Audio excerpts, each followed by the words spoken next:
aka kuma kɔfɛ n bɛ fɛ ka dakurunya fila fɔ. Fɔlɔ ye min ye, en français on dit que celui qui veut la paix prépare la guerre. Celui qui veut la paix prépare la guerre.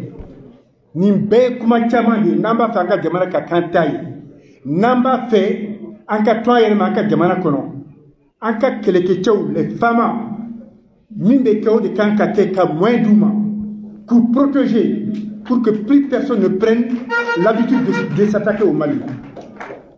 O ye fɔlɔ ye.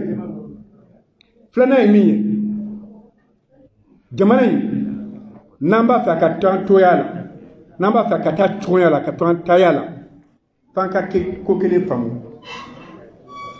An selen filɛ niveau min na bi, bɛɛ de ka dɔn ni jamana in n'i t'a dɔn i k'a dɔn, n'i b'a dɔn dɔ fara dɔnniya kan, ni jamana in tɛ jamana den ye, jamana kura tɛ, jamana kɔrɔ don.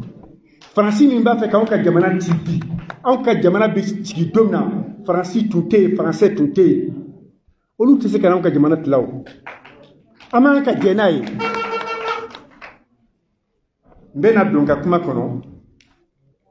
Tuma min na an ye décision ta ka Faransi ambassade datugu, u ka cɛ dɔ bɛ France 24 la, a tɔgɔ ko Gauthier Lebinski.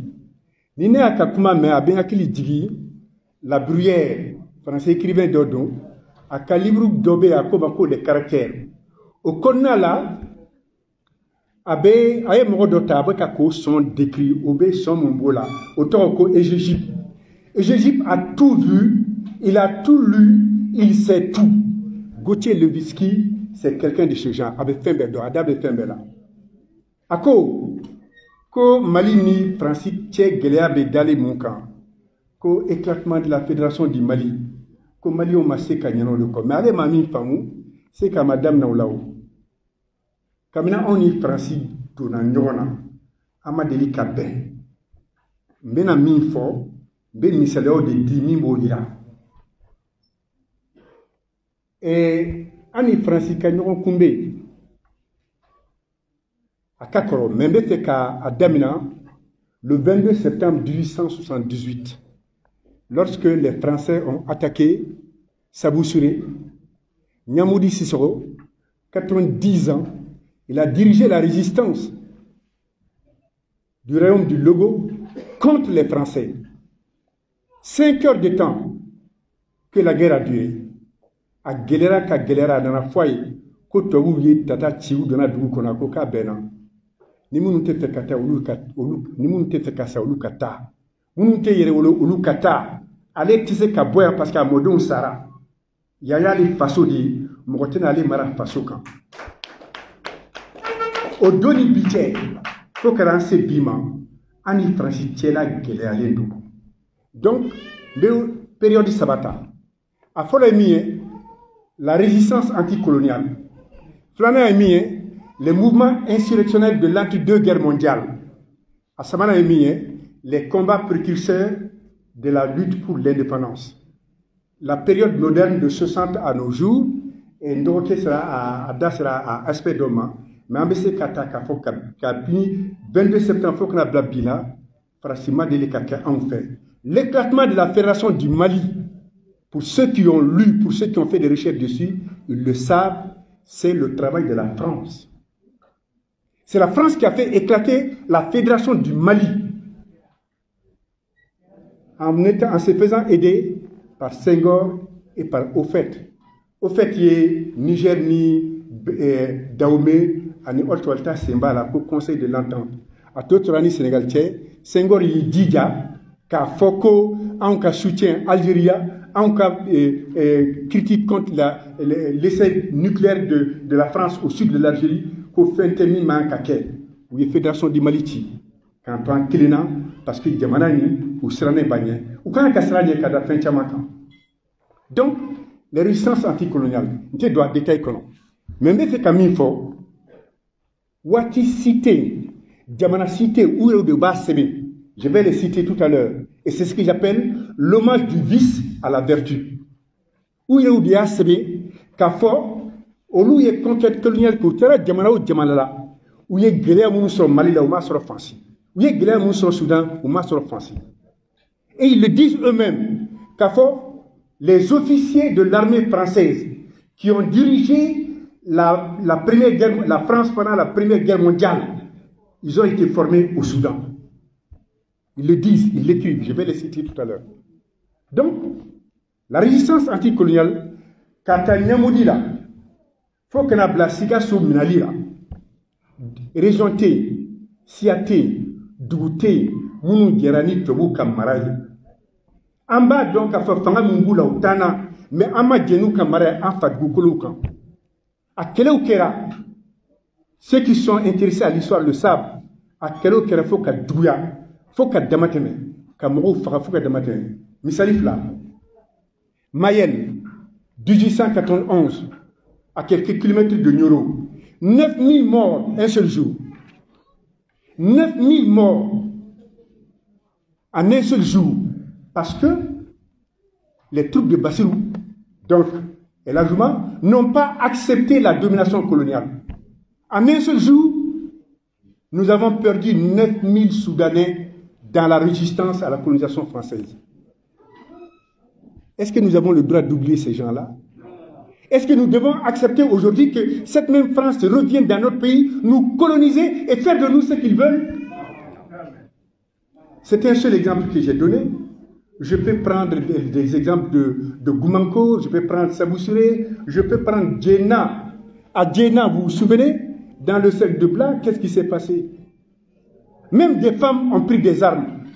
Et ce n'est pas nouveau. Je rappelle simplement Momo Traoré. Je pourrais citer d'autres. Nous avons résisté à la colonisation française. Ils ont fini par triompher, mais ils le savent, nous n'avons jamais accepté leur domination. En de Fadoukoulo da Otena en Maraka. Avec tout le monde, ou d'aller Malaka Fronto Boro Manakoro Toto qui se dave voilà. Ou d'aller Malaka Foni Jamanaï, ni à toi Yerema, Atena Mara, Ateson Donyama, ou avec Farafina Jamana Bé entraîné. Au début, c'est Nabi. L'honneur resterait du Mali, l'honneur resterait des Maliens à faire de la fierté, à donner de la fierté à tous les Africains. C'est ce que la France n'aime pas. Elle ne pourra pas l'aimer. Les Maliens doivent le savoir. Amadaouma, ils nous ont colonisés et ce n'était pas fini. On a continué à résister. Je ne rentrais pas dans les détails. Et Première Guerre mondiale, Nana, ils sont venus recruter chez nous des gens qu'ils ont amenés à la guerre, qui ne sont jamais revenus, qui sont morts dans des conditions atroces, qui sortaient de leur pays pour la première fois et qui rencontraient le froid glacial de l'Europe. Ils les ont amenés, ils sont morts par milliers. Je vous renvoie aux travaux du professeur Bakary Kabian. Et puisqu'on a compris cela, dans le Bélédougou en 1915, à Goumbu en 1916, à San et à Temina en 1915 et 16, à Tabi en 1920, on s'est dit, plus jamais nous n'allons vous donner de la chair à canon. En dentiste, cité d'Aoumatouni, à côté de l'ouké chair à canon, vous frappera à la liberté non fait. Et comme Yambo Bolegem l'a dit, il n'y a pas plus lâche qu'un Français.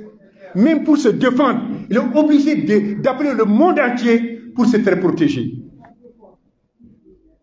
Donc, les mouvements insurrectionnels de l'entre-deux guerres mondiales, la révolte des Bamans du Bélédougou, la révolte des Soninké de Goumbu, la révolte des Bois, des Bobo, des Mienka, des Samoro, des Dafi, de Tomia, de Sang, est là pour le prouver, nous ne l'avons jamais accepté.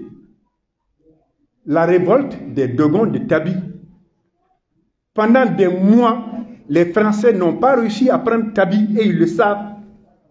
Nous savons aussi comment ça s'est passé. Nous n'avons jamais accepté leur domination. Et il n'y a pas un Malien qui l'acceptera. En tout cas, celui qui va l'accepter, il aura trahi ses ancêtres.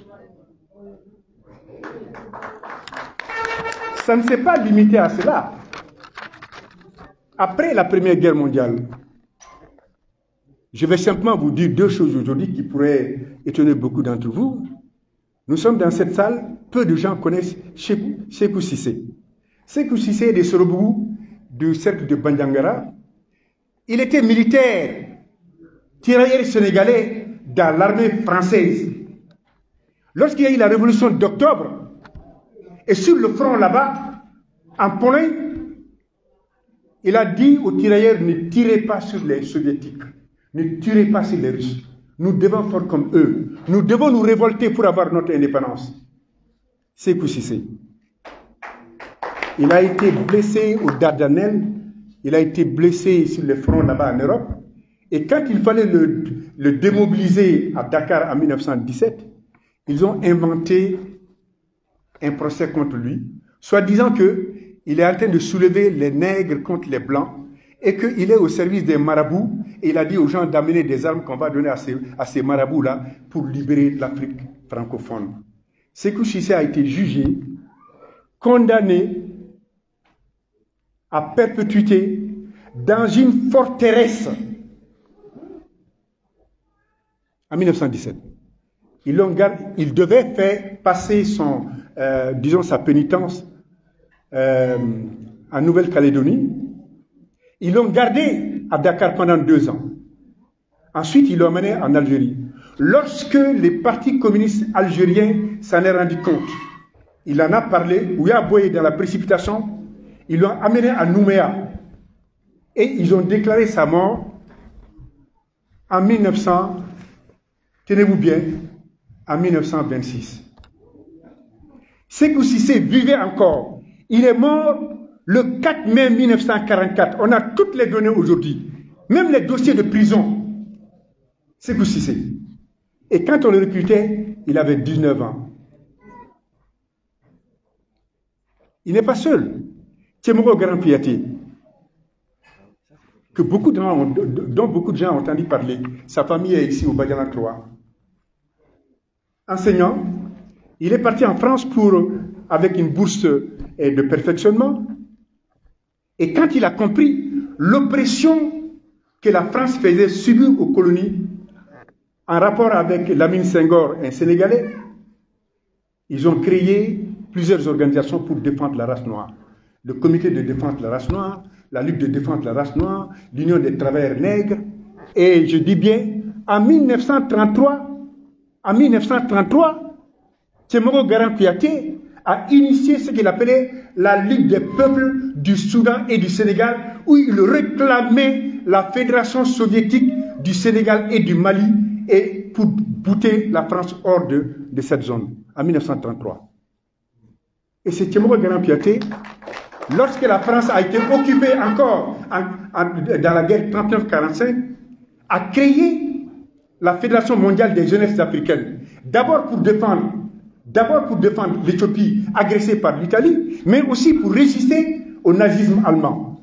Il a été arrêté, et vous savez, pour le fusiller, on l'a déchargé de sa langue. Il y a un intérêt, qu'a fusillé. Tchémoro Grand-Piaté. C'est un Soudanais. Et ça, c'est encore les Français. Ça ne s'est pas arrêté là. Tous ces tirailleurs qui sont partis défendre la France, à leur retour. Et je rappelle que quand on dit tirailleurs sénégalais, il est bon de le savoir. Les tirailleurs, ces gens-là qui ne sont pas des bons militaires, les tirailleurs, au lieu de tirer sur la cible, ils tirent ailleurs. Ces gens-là avaient comme langue de communication le bambara. Pourquoi? Pourquoi? Parce qu'il y avait beaucoup de Soudanais, il y avait beaucoup de Djoula, il y avait beaucoup de gens qui parlaient bambara. Le bambara était la langue véhiculée des tirailleurs sénégalais. Donc ce n'est pas bizarre qu'à Tcharoy, en 1944, lorsque les tirailleurs ont demandé à être payés, presque à la fin de la guerre, démobilisés qu'ils étaient, d'abord ils l'ont demandé en France, ils ont refusé de se faire embarquer. Les Français étaient obligés de faire intervenir un officier américain pour que les tirailleurs acceptent d'être embarqués. Ils ont dit, on vous paye une partie ici, arrivé à Casablanca, on vous paye là, le reste, ça n'a pas été fait. Arrivé à Dakar, ça n'a pas été fait. Après, ils leur ont demandé, embarquez dans les trains, rejoignez vos villages, on vous payera dans vos villages. Et c'est là que les tirailleurs sénégalais ont dit, il n'est pas question Nous sommes ici ensemble, vous ne nous avez pas payé. Vous nous demandez de rejoindre nos villages respectifs. C'est pour que vos commandants nous bougent là-bas, nous ne bougerons pas. C'est ça le massacre de Thiaroye. Pour ceux qui sont intéressés à l'histoire, vous savez qu'il y a parmi les meneurs, parmi ceux qui ont été jugés et condamnés à des peines de prison, il y avait beaucoup plus de Soudanais que de Sénégalais. Les tirailleurs sénégalais. Et c'était en 1944. Mais un peu avant, chacun de vous se souvient, la révolte des Amalis, le mouvement Tassaba, en 1942, combien de Amalis ont été massacrés par les troupes françaises? Je ne parle même pas de l'exil forcé du chef Amaoula.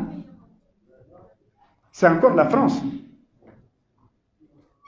Avant les mouvements de l'indépendance, avant la création du RDA et tous ces partis qui ont revendiqué l'indépendance, chacun de nous se souvient, nous l'avons appris dans l'histoire, la grève des cheminots du Dakar, Niger. Lisez, pour ceux qui ne l'ont pas fait, les bouts de bois de Dieu. Cette grève a réussi, cette grève a tenu, parce que les Soudanais ont dit il n'est pas question, anta tout kaneou. Nos droits et rien que nos droits. Les Français le savent. Mais ces Soudanais-là, ils sont têtus comme des mules. C'est des gens qui tiennent trop à leur honneur, à leur dignité. Faut-il les laisser libres? Ne faut-il pas diviser leur pays? Ne faut-il pas détruire leur capacité de résistance? Voilà les questions que la France se pose. Et c'est pourquoi vous vous souvenez, la loi sur la création de l'organisation commune des riverains du Sahara. Le jeune frère l'a dit tout à l'heure. Toutes ces rébellions au nord là. Moi je suis de Caille Plateau, de Caille Ville. Mais qu'est-ce qui va dans la région de Caille? Mais nous dépendons de la diaspora caïsienne à l'extérieur. Mais pourquoi nous n'avons pas pris des armes? Et nous disons, nous sommes les Maliens du Mali, les Caïsiens du Mali, et non pas les Caïsiens du Mali. Je répète, nous sommes les Maliens de Caille, et non pas les Caïsiens du Mali. Nous sommes d'abord des Maliens. Dire qu'il y a des conditions difficiles, mais c'est encore eux. Parce que l'économie capitaliste est incapable de procéder à une mise en valeur intégrée et intégrale d'un territoire. On n'investit que là où l'investissement est rentable. Et donc, le Soudan lui-même faisait partie de l'Interland. On offrait la main-d'œuvre, on donnait les matières premières. C'est pas pour rien que le chemin de fer, c'est de Kouloukoura à Dakar. C'est pas pour rien que le chemin de fer, c'est de Ouagadougou à Abidjan, parce que c'était les ports à partir desquels ils prenaient les matières premières en Afrique. Ils ne l'ont pas fait pour nos beaux yeux. C'est parce qu'ils avaient besoin de ce que nous produisons. C'est nous qui avons fourni la main-d'œuvre, Souroua, le Navetana. C'est nous. À Caille, on n'a rien. On ne s'est jamais soulevé. On a trouvé au nord. Et avant cela, ils ont créé l'organisation, ils ont voulu créer l'organisation commune des riverains du Sahara, qui devrait regrouper le nord de la Mauritanie, le nord du Mali, le nord du Niger, le sud de l'Algérie et du Tchad. Ça allait devenir un État tampon entre l'Afrique noire et l'Afrique maghrébine. Ce projet a échoué parce que le président Modibo et ses camarades, parce que le président Bakary Djibo, et je profite de l'occasion pour dire à mon étudiant Bazou Mohamed que s'il est fier de Bakary Djibo, il doit être fier des Maliens d'aujourd'hui. C'est impensable que ce complot ait échoué. Il s'est trouvé en ce moment-là des notables qui ont écrit à De Gaulle pour lui dire, quand vous veniez, nous n'étions pas dominés par des Noirs. Vous nous avez colonisés. Ne nous mettez pas sous leur domination. Remettez-nous notre indépendance. Je n'ai pas dit que tous les Touaregs ont soutenu cela. Mais il s'est trouvé des gens pour écrire une telle lettre. Et cette lettre, on l'a aujourd'hui. On l'a, beaucoup d'entre nous l'ont. Mais d'autres Touaregs, patriotes, Maliens, on dit qu'il n'en est pas question. Nous sommes des Maliens et rien que des Maliens. Ils n'ont pas arrêté. En 63-64, on peut trouver des causes conjoncturelles, on peut trouver des causes événementielles. Mais en 63-64, on sait que la France était derrière la prétendue rébellion de 63-64. C'est vrai. Question de gouvernance, nous avons nous-mêmes commis quelques erreurs, quelques fautes, je l'ai dit, tout honnêtement. Mais quand, de la Libye, les gens sont revenus à 90 pour attaquer le Mali, certains d'entre eux-mêmes ont dit, plus tard, qu'on nous a armés, on nous a dit de venir, on va nous donner notre indépendance. Donc 90, 96, 2006, 2012, pourquoi veut-on diviser le Mali? Qu'avons-nous fait à la France pour que la France n'aime pas ce pays-là? Il reste aux Maliens de tirer les leçons qu'il faut tirer. Nous ne sommes pas anti-français, mais nous aimons notre pays. Si la France n'aime pas le Mali, nous n'aimons pas la France. Mon père, l'ami de Balia Badian Kouyaté, Seydou Badian, a dit, si la France n'arrête pas sa politique actuelle, dans 20 ans, la France prendra le Mali. Ça n'a pas attendu 20 ans. Ça n'a pas attendu 20 ans. Voilà. Nos rapports avec la France, dans les 4 étapes dont je viens de parler, la résistance anticoloniale, les mouvements insurrectionnels de l'entre-deux-guerres mondiales, les combats précurseurs de l'indépendance, mais aussi de 60 à nos jours, pendant ces 4 périodes-là, nous n'avons jamais eu des rapports civilisés avec la France. Toutes les fois que la France a fait semblant de nous respecter, c'est pour nous diviser. Toutes les fois que la France a fait semblant de nous accepter, c'est pour se préparer, pour nous combattre. Les Maliens doivent le savoir et il faut qu'on se donne les moyens de mettre fin à ça. Celui qui veut la paix prépare la guerre. Celui qui veut la paix prépare la guerre. Je voudrais donc vous dire que les Français, chassant cela, nous ont rendu hommage. C'est bizarre, mais c'est cela. C'est ce que j'ai appelé l'hommage du vice à la vertu. Je lis un passage d'un livre publié par Jacques Megnaud en 1931-1932, intitulé « Pionniers du Soudan », en 2 tomes, pour ceux qui ont pratiqué cette œuvre. Il écrit « Le Soudan a été la grande école où s'est formée l'âme de notre armée coloniale, où s'est élaborée la doctrine coloniale française. On y verra s'élever des réputations, évoluer et se former des jeunes chefs militaires qui seront plus tard l'orgueil de la nation et des exemples d'honneur pour les générations futures. » Il cite Borny Desbordes, Gallieni, Achinard, les 2 frères Bonnier, Joffre, Marchand, Charles Mangin, le général Baratier, Germain, Patey, le colonel Odéoud, etc., etc. Et c'est un Français qui l'écrit, Jacques Megnaud. Alors, ça c'était un hommage. Un autre hommage rendu par un autre chef de guerre français pendant la période coloniale, c'est le colonel Baratier dans son livre « À travers l'Afrique ». Voici ce qu'il écrit. Dans une lutte en rage campagne, la supériorité des armes et de la tactique suffit à un ennemi de prendre la fuite. Lorsqu'il s'agit de s'emparer d'un village formé, si primitive que ce soit, de ces fortifications, c'est-à-dire les Tatas, il n'y a qu'un seul moyen de vaincre. L'assaut, la brèche ouverte, emportée, puis la guerre des rues, le corps à corps, dans l'intérieur des cages, la lutte sans merci. Et il conclut, ces combats, on ne le compte pas au Soudan. Et cependant, tout le monde les ignore.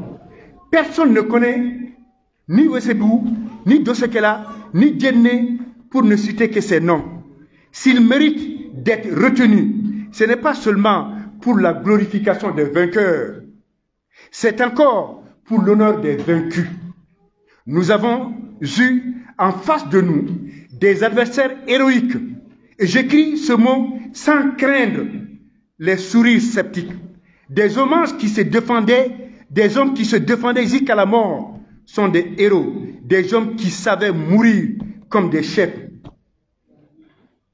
Il n'y a pas plus grand hommage aux Soudanais, aux résistants soudanais, que ces passages-là. Et c'est écrit par des Français.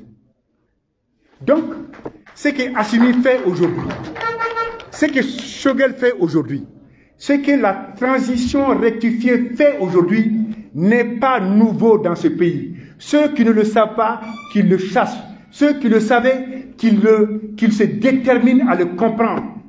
Tout bon Malien, tout Malien digne de ce nom sera fier de ses ancêtres. Et nous sommes prêts à reprendre les armes sur le faux. Nos rapports avec la France, avec les Français ont toujours été ainsi des rapports conflictuels. J'ai décrit 4 étapes, j'ai donné des exemples. Si vous le voulez, dans les débats, on peut revenir, mais j'insiste. Il y a des leçons à tirer. Il y a des leçons à tirer. La première leçon pour moi, c'est que on ne peut pas aimer un pays qu'on ne connaît pas. Ce que je viens de dire, ça indigne la salle. Ça détermine les gens à se dresser désormais contre la France, contre tous ceux qui attaquent le Mali. Ça prouve que on ne peut pas aimer un pays qu'on ne connaît pas. Mieux, on ne peut pas défendre un pays qu'on n'aime pas. On ne peut pas défendre un pays qu'on n'aime pas. Ça veut dire que le patriotisme est fondé sur un triptyque. Premièrement, connaître son pays. Deuxièmement, aimer son pays. Et troisièmement et fondamentalement, défendre son pays. Ça, c'est la première leçon que nous devons tirer de nos rapports avec la France. La deuxième leçon à tirer, permettez-moi d'aller vite, c'est que nous devons nous convaincre d'une chose. Il est temps, je dis bien, il est grand temps qu'on comprenne que l'enseignement de l'histoire doit être une activité nationale. Quelle que soit l'université, quelle que soit la faculté, l'histoire doit être enseignée. Pas l'histoire falsifiée, pas l'histoire glorifiée, mais une histoire réelle. L'enseignement de l'histoire doit être une activité nationale qui doit requérir toute l'attention de l'État.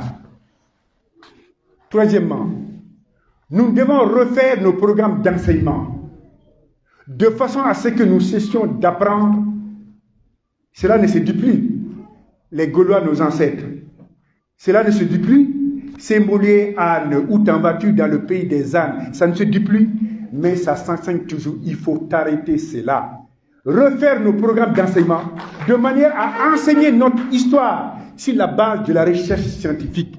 Que les Maliens sachent que nous avons été quand d'autres n'étaient pas. Que les Maliens sachent que nous avons été grands. Qu'aujourd'hui c'est difficile, mais demain nous redeviendrons grands. Et demain c'est déjà aujourd'hui. La troisième leçon à tirer, c'est quoi? C'est que ces femmes qui montent en puissance, chacun de nous est fier de ça. Mais c'est des femmes protégées. Il ne faut pas s'attendre à ce que les femmes seules protègent la population. Les populations doivent protéger les femmes en retour. J'insiste bien. Et c'est ça la défense citoyenne. Ces djihadistes, tous ces rebelles-là, ce n'est pas nos enfants, ce n'est pas nos frères. Ne sont-ils pas dans nos villages, dans nos familles? Pourquoi les laisser? Pourquoi ne pas les dénoncer? Pourquoi ne pas les combattre? Pourquoi pas? Pourquoi ne pas renseigner? Pourquoi ne pas donner les informations qu'il faut? Piège, piège. Mais c'est parce que justement, nous nous sommes tus sur ce que nous savons de mauvais de leur part. Autant les femmes doivent nous protéger, autant on doit les protéger. Et à partir d'aujourd'hui, comme Assimi, comme Choguel et leur gouvernement le font, la défense nationale est une question de souveraineté nationale. Ça ne doit pas se sous-traiter. Ça ne doit pas se sous-traiter. Toutes les priorités, tous les moyens doivent être mis à la disposition de l'armée pour que plus personne ne s'avise à venir nous attaquer parce que seulement on veut diviser notre pays. Une autre leçon à tirer, c'est qu'il y a deux types de solutions que je propose. Ce que j'appelle les solutions structurelles et les solutions conjoncturelles. Parmi les solutions structurelles, je voudrais dire que lorsqu'il y a eu l'éclatement de la Fédération du Mali, il est là, notre père, c'est un chasseur. Lorsque le président Modibo a été arrêté avec ses compagnons à Dakar, c'est des chasseurs, c'est des hommes, c'est des femmes qui ont pris les fusils qu'ils avaient, les bâtons qu'ils avaient, pour dire que nous allons libérer Modibo et ses compagnons des prisons du Sénégal. Ce n'est pas nouveau. On se souvient qu'Etirama est allé conquérir le Djolof. Nous, notre histoire, elle est riche et nous devons l'apprendre, en tirer les leçons qu'il faut. Donc, pour dire quoi? Après, le port de Dakar est resté le port principal pour notre pays. Le port d'Abidjan, je l'ai dit, on a fait éclater la Fédération du Mali, est resté un des ports principaux du Mali. Et ce n'est pas pour rien qu'ils utilisent ces ports-là pour vouloir nous assister. Il est temps, comme ça a commencé, que nous diversifions nos rapports. Que plus jamais nous ne dépendons d'un ou de deux ports pour qu'on essaie de nous asphyxier afin que nous ravalions ce que nous avons dit. Notre honneur ne nous permet pas.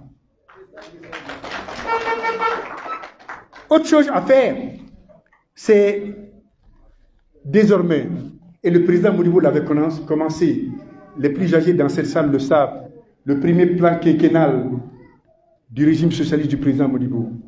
Mais nous avions construit un tissu économique constitué d'usines qui produisaient ce dont on avait besoin. Aujourd'hui, nous importons tout, même les cure-dents. Mais ça suffit. Il faut se doter d'un plan d'industrialisation nationale sur la base de nos besoins et de nos ressources, pour que plus jamais quelqu'un ne se dise on va leur couper le sucre, on va leur couper des produits de luxe. Produisons ce dont nous avons besoin et consommons ce que nous produisons. Et puis, le CFA. Mais nous avions le franc malien ici. Nous ne sommes pas morts. Il faut sortir du CFA. Il faut sortir de la zone franc. Il faut sortir immédiatement de la zone franc. Je viens du Congo il n'y a pas un mois. J'avais des billets de francs CFA. Je vais dans des jeux shops. Je présente les billets de francs CFA d'Afrique occidentale. Ils disent que ça ne se mange pas ici. Mais c'est quoi? C'est du papier qu'on prend pour nous arnaquer et déposer dans le trésor public français nos avoirs. Il faut sortir du franc CFA. Il faut sortir du franc CFA. Il faut frapper le franc malien. Et il faut battre le franc malien. Et qu'on s'organise avec ça. Nos pères étaient là, ils ne sont pas morts. Si nous travaillons, notre franc va avoir la valeur qu'il faut. Ceux qui veulent commercer avec nous, ceux qui veulent avoir des rapports avec nous, travailleront avec nous sur cette base-là. Solution conjoncturelle, je dirais, à défaut de quitter la CEDEAO, je ne sais même pas pourquoi on ne quitte pas. Ils ont oublié que la CEDEAO a été créée ici. Ils ont oublié que l'IEMOA, la CEDEAO, ça a été créé ici. C'est nous, en tout premier lieu, après la conférence constitutive de l'OIA en 63, c'est nous qui avons dit, le Mali est prêt, et ça, c'était en 60, dans la constitution du 29 septembre, le Mali est prêt à renoncer à partout ou à la totalité de son indépendance pour l'unité africaine. Ils ne nous donneront aucune leçon sur ce plan. Aucune. Mais nous n'accepterons pas qu'un pays anglophone comme le Ghana, nous n'accepterons pas que des pays qui ont tous servi la France, comme la Côte d'Ivoire et le Sénégal, nous asphyxient pour que nous abandonnions notre souveraineté nationale. Nous ne l'accepterons pas. Je dis donc, à défaut de quitter la CEDEAO, il faut suspendre les négociations avec la CEDEAO. Les gens qui sont prêts à nous respecter, on va négocier. Autre solution conjoncturelle, à défaut de quitter la francophonie, à défaut d'abandonner le français, il faut immédiatement demander le statut, oui, le statut d'observateur au Commonwealth. C'est ça qui les tue. Un pays, le statut d'observateur au Commonwealth. Le français ne s'enseigne qu'en France et les Français eux-mêmes parlent anglais. Il faut sortir du Mali pour le savoir. Il faut arrêter ces histoires-là. Ça ne s'enseigne nulle part, ça ne s'apprend nulle part, ça ne sert à rien du tout. C'est une langue de colonisation. Donc, à défaut de quitter la francophonie, à défaut de quitter, d'abandonner le français, travaillons à faire de nos langues nationales des langues d'administration, des langues d'enseignement, des langues de communication. Je termine par dire, dernier point, ceux qui sont fiers des Koumi Dossé, ceux qui sont fiers des Bandou Diara, ceux qui sont les dignes descendants de Babemba, ceux-là qui sont les descendants de Nyamodi, ceux-là qui sont les descendants de ceux qui ont résisté au Bélédougou, à Gumbu, à Tabi, et dans le pays Bois, ceux-là doivent se lever et comprendre que le Mali aujourd'hui, dans la situation actuelle, a besoin d'un compromis historique. Eux-mêmes parlent de démocratie, ils n'y croient pas. Ils ont fermé RT France. Ils ont fermé Russia Today. Et ce n'est même pas la France, c'est l'Union européenne qui a pris la décision. David Bachir a prétendu avoir fait un reportage au Mali. Il a demandé à avoir un agrément à l'agrégation. On ne lui a pas accordé. Comment est-ce qu'il a fait ce reportage? Païkaou, qui est journaliste, peut-on faire un reportage sur le terrain sans y aller? Est-ce que c'est son ambassadeur qui lui a envoyé, c'est son ambassadeur qui lui a envoyé les éléments? Ont-ils des espions ici qui ont réalisé les interviews, les prétendus interviews pour lui envoyer? Ou c'est du montage? On devait les suspendre. Ils ont été suspendus. Si c'était à refaire, il faudra le refaire. Je vous remercie.